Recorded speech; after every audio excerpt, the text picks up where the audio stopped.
Chimpunta se wayuwa ma convenio intergobernativo amtawi. Kitich amal chawaye gobernador Félix Paz, que mata la cancha de ñetek hacha proyectos.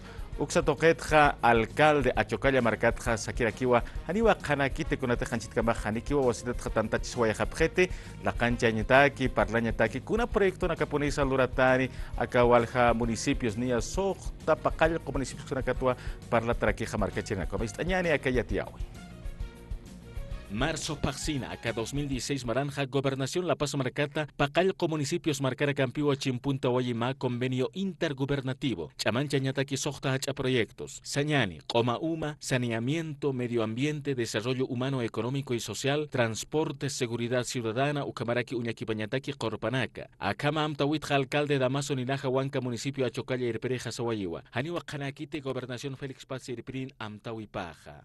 Más al contrario, más tema político. Canaña pawakan utkigo convenio intergubernativo curso rañani.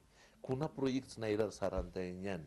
En tu kamar jamawana nakaha trabaja pero sin embargo a ver unhasis na ya a ver kunhamas kaukaka más purecin pero importante wa naja canáis como alcalde para la kiptaña temas de relleno sanitario kaukar surut asiñani tema de sistema de agua potable, sistemas de alcantarillado, ukana kao importante, más región desarrollada porque haniti ukana ka kanakana, entonces convenios intergobernativos hanu circuit. Gobernación han colcanecho cajaniwa kunsalur cañaniti, inamayaki un convenio intergubernativo sasau comiwaye achocalla municipio Irpiri. Porque upaxiwa hanu colcotikit, entonces hanu ticheja hanu kunsuran kuir cañanite.